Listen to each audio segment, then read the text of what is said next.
Nuevo vídeo en el canal. Hoy os traigo la review y las sensaciones de la nueva AT10 18K del 2024, la nueva pala de Tapia para este año. Antes de pasar con ella, dar las gracias a Pael ProSoft por poder dejarme la pala para traeros este vídeo y os recuerdo que tenéis el código DANI13 que podéis utilizar en su web para obtener un 10% de descuento extra. Y ahora sí, pasando con la pala, si empezamos por abajo, tenemos una cuerda de tipo soga con muñequera que ha sufrido algunos cambios con respecto a la anterior, ya que ahora tenemos una nueva costura en la zona interior y también se ha añadido este prisionero de goma que cuando nos ajustamos la muñequera podemos mover para que así no se abra, y la verdad es que fija bastante bien y así evitamos que se nos quite la muñequera como sí que pasaba a lo mejor en la versión anterior. Seguimos contando con el sistema de cambio de cuerda Smart Strap con esta pieza de plástico en el tapón de la pala para que podamos intercambiarla por la cuerda que nosotros queramos. En cuanto al puño, también hemos sufrido algún cambio, ya que ahora tenemos un puño con 1 centímetro más de tamaño y tenemos también el nuevo sistema de antivibración, el Pulse System, con estas bandas de goma que se meten por el interior del puño. Ya no tenemos los antivibradores AVS que teníamos en los laterales como en las versiones anteriores. Y en cuanto al corazón, seguimos manteniendo este doble refuerzo diagonal de la zona central, esta zona que va tapada en la parte baja para que podamos subir el overgrip de la pala hasta aquí, pero ahora tenemos estas nuevas ventanas en los laterales, la tecnología EOS Flap, que serían, como digo, estas ventanas que hacen que la manejabilidad de la pala sea algo mejor según nos indica la marca. Y en cuanto a las caras de la pala, aquí es donde tenemos algo más de cambio respecto a la versión anterior. Tenemos un carbono 18K aluminizado. El carbono aluminizado es un carbono un poquito más blando que el normal que teníamos en la versión 18K del año pasado, y también comentaros que es un carbono que aguanta mejor los cambios de temperatura, por lo que si jugamos en un sitio donde hace algo más de calor y pasamos a un sitio donde hace algo más de frío, el comportamiento de la pala será más homogéneo que si tenemos un carbono normal. Y en cuanto a la goma, también se ha cambiado con respecto a la del año pasado, ya que no tenemos la HR3 y ahora tenemos la goma MLD Black Eva Multicapa, una goma que está compuesta por combinación de gomas de distintas densidades que hacen que junto al carbono 18K aluminizado para esta pala tengamos una dureza media. Para el que se lo pregunte, deciros que esta versión la vamos a notar un poquito más blanda que la versión del 2023 y también un puntito por debajo en dureza que la AT2 LTD de este año y que la AT10 12K de este año. En las caras también seguiremos manteniendo un rugoso arenoso muy similar al del año pasado. En cuanto al peso en el que está disponible esta pala, deciros que va desde los 360 hasta los 375 gramos. La que tenemos aquí para probar en el vídeo tiene un peso de 361 gramos sin contar el peso de la cuerda. Y en cuanto al balance, deciros que sí que ha subido algo con respecto al de la versión del año pasado y ahora tenemos un balance en torno a los 26,2 centímetros, aunque tengo que deciros que no he notado que se maneje peor que su versión anterior. Así que una vez dicho esto, vamos a pasar a hablar de las sensaciones que he tenido con ella en pista. Empezando por las sensaciones que he tenido en el fondo de pista, en la zona de defensa, para mí la pala ha pegado un cambio a mejor. Tenemos una pala algo más blanda, un poquito más cómoda. También comentaros que el punto dulce se nota más grande que el del año pasado. La versión del año pasado tenía el punto dulce más centrado y nos pedía golpear bien con esa zona central para tener buenas sensaciones. En esta nueva versión del 2024 sí que notamos que el punto dulce es más grande. Tampoco os diría que es tan grande como el de una ML10, pero sí que lo podríamos poner en medio del de la ML10 y la AT10 18K del 2023. Con este nuevo carbono y esta nueva goma tenemos un tacto más seco para esta versión del 2024 y vamos a notar que a una media-baja velocidad la salida de bola es lo suficiente como para no tener que alargar mucho el gesto. En una alta velocidad vamos a notar que la pala responde bien, decente, un poquito mejor incluso de lo que yo me había esperado, pero sí que tengo que deciros que aquí la 2023 con la goma HR3 tenía más salida en alta velocidad, notábamos que la pala respondía algo mejor en ese juego rápido en cuanto a la velocidad que podíamos conseguir de bola, pero también es verdad que esta nueva versión descontrola mucho menos, no nos hace tanto ese efecto rebote y para mí el cambio principal a mejor que ha sufrido esta pala es que tenemos mucho mejor control que en su versión 2023. Así que el resumen que os puedo dar desde el fondo de pista sería que la pala se ha vuelto algo más cómoda, más fácil de utilizar y que nos transmite mejores sensaciones de golpeo debido a que con este tacto seco notamos mejor la bola al impactar, pero que en alta velocidad nos va a costar algo más conseguir velocidad de bola, aunque el control es mucho mejor que en la versión anterior. Os dejo con un vídeo del fondo de pista para que veáis qué tal se comporta la pala y nos vamos a mitad de pista.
Nos vamos a la zona de mitad de pista, zona de víbora y bandeja. Aquí ha habido cosas que sí que me han gustado más de la pala, también ha habido otras que me ha costado algo más adaptarme. En cuanto a las cosas que sí que me han gustado algo más, lo primero, como digo, el punto dulce se siente más grande, ya no nos vemos obligados a golpear tanto con esa zona central para tener buenas sensaciones, y la pala en ese aspecto se ha vuelto algo más permisiva, nos permite algo más de fallo y nos seguirá dando buenas sensaciones en ese aspecto. Otra cosa que me sigue gustando es que aunque el balance de la pala sea algo más alto, vamos a notar que se mueve igual de bien, cosa que nos permite acelerar mucho el gesto en la víbora y bandeja. A una media baja velocidad no considero que haya que alargar mucho el gesto para conseguir profundidad de bola y la pala nos entrega muy buen control, pero comentar que cuando subimos algo la intensidad de golpeo, aquí vamos a notar que si le damos algo más plano y hundimos más la cara de la pala, sí vamos a notar que nos absorbe algo el golpe, que a la pala ahí le cuesta un poquito más que a su versión del 23 y ahí no termina de salir tan rápida la bola, pero en golpes en los que no aplastamos tanto la cara de la pala, metemos algo más de efecto, sí que la pala nos permite ser ofensivos y conseguir muy buena velocidad de bola. También quería comentaros que aunque el manejo sea muy bueno y notamos que la pala se mueve muy bien y podamos acelerar mucho el gesto, yo he notado que al faltarme algo de peso en la cabeza de la pala, no me terminaba de coger tanto peso algunas bolas que apretaba algo más, debido a que me faltaba algo de peso en la punta y no terminaba el gesto muy hacia abajo. Esto hacía que algunas bolas me salieran muy rectas, directas al cristal. Por lo menos a mí en algunas víboras en las que jugaba algo más fuerte, más rápido, sí que me veía en la obligación de tirar bien hacia abajo el gesto si no quería que me flotara la bola. Os dejo con un vídeo de la víbora y bandeja para que veáis qué tal se comporta la pala y pasamos a la zona de volea.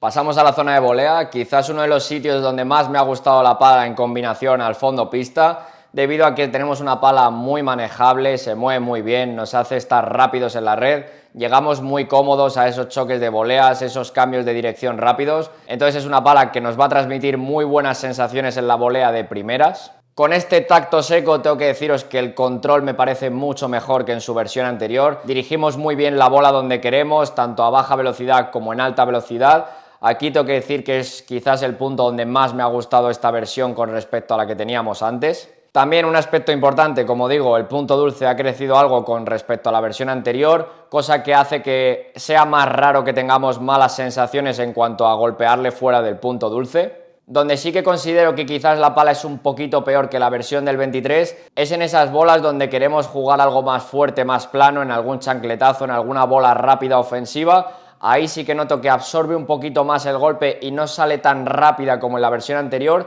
aunque el control sí que es mejor. Aquí en la red os diría que quizás es mejor la pala a esa velocidad medio-baja porque el comportamiento ya me parece bueno, o si vamos a jugar alguna bola muy ofensiva, como he dicho antes, que tiremos bien el gesto hacia abajo porque si no es fácil que en alguna situación nos flote de más y la podamos mandar al cristal fácilmente. Os dejo con un vídeo de la volea para que veáis qué tal se comporta y pasamos al remate.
Pasamos a la zona del remate. Yo tengo que decir que me ha sorprendido un poco aquí la pala debido a que me la esperaba algo peor en el remate por la dureza que tenía, pero sí que tengo que decir que debido a ese tacto seco las sensaciones de golpeo en alta velocidad, aunque notamos que absorbe un poco, son buenas. Y me ha parecido que la respuesta que tenemos de la pala en remate es decente. Si tienes un nivel técnico de medio hacia arriba, no vas a tener ningún problema ni en sacarla por 3 ni en traerte la bola. Me parece que en ese aspecto la pala se comporta bien, aunque no es su punto fuerte. Sí tengo que deciros que las sensaciones me han cambiado algo entre golpear con esa zona más central y un poquito más arriba, donde aquí en el remate sí que he notado que el sonido es algo menor, es como golpearle algo más mordida y no termina de salir tanto. En cambio, cuando le golpeamos con esa zona central sí que tenemos un mayor sonido y también notamos que la pala nos ayuda algo más, por lo que las sensaciones siguen siendo algo mejor si le golpeamos más centrado. Entonces el resumen que os puedo dar del remate es que la pala se comporta algo mejor en el por 3, donde no aplastamos tanto la cara de la pala, que en el remate plano, donde sí que vamos a notar que nos absorbe un poquito más.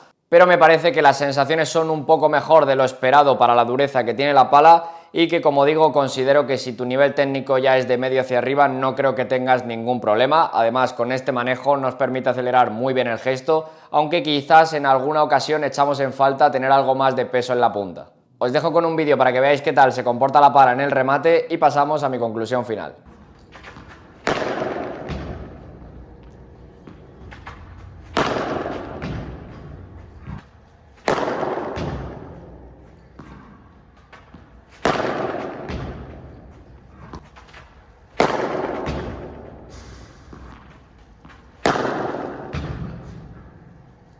Pasamos con la conclusión final de la pala. Lo primero de todo, comentaros que el precio que tiene la pala actualmente es en torno a los 325 euros. Y para mí tengo que decir que sí que notamos mejoras notables con respecto a la versión anterior, aunque esta versión sea algo más blanda. Para mí el cambio principal de esta pala con respecto a la anterior es que tenemos un control que es mucho mejor, las sensaciones de golpeo son mucho mejores que la versión que tenía goma HR3, notamos la bola mejor, este tacto más seco. Estamos más cómodos a la hora de dirigir y yo creo que es una pala que en ese aspecto de control sí que ha mejorado mucho. Ahora bien, donde yo creo que ha empeorado algo con respecto a la 2023, yo creo que en ese juego de potencia, en ese juego más de ataque, sobre todo en esos golpes más planos, sí que vamos a notar que esta versión absorbe algo más que la 2023, donde teníamos una goma más reactiva que nos ayudaba más con ese efecto muelle, pero también hacía que el control a alta velocidad fuera algo peor que el de esta versión. Entonces hay que mirar un poco qué le compensa a cada uno. Y para mí es una muy buena opción para un jugador que busque una dureza media, cómoda, con buen manejo y que sobre todo le aporte mucho control. Un jugador que no sea tan pegador. También comentar que si eres un jugador que quiere una dureza parecida a la del 2023 porque no quiere bajar de dureza, esta pala sí que ha bajado, por lo que ya tendrías que ir a la versión 12K o la LTD de este año,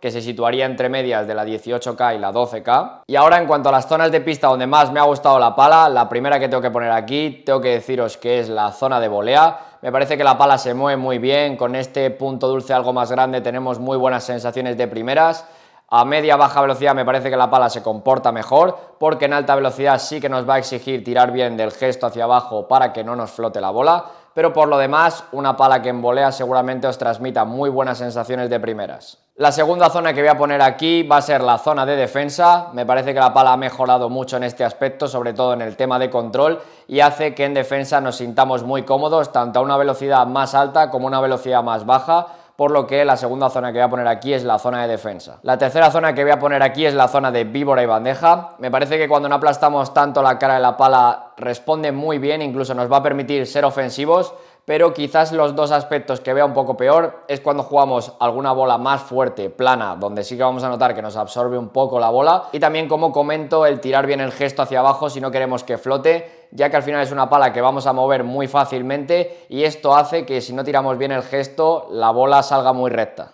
Y por último, la cuarta zona que voy a poner aquí es la zona del remate. No me parece que la pala se comporte mal, pero sí que tengo que decir que la versión del año pasado me parece que daba algo más de potencia y aquí yo considero que hemos dado un pasito atrás en este aspecto, por lo que la cuarta zona que voy a poner aquí es la zona del remate. Así que nada, por aquí voy a dejar la review y las sensaciones de esta nueva Nox AT10 18K del 2024. Espero que os haya gustado. Muchas gracias a todos los que veis los vídeos, os suscribís, le dais like al canal y demás. Cualquier cosa ya sabéis que me la podéis dejar en los comentarios. Un saludo para todos y nos vemos en la siguiente.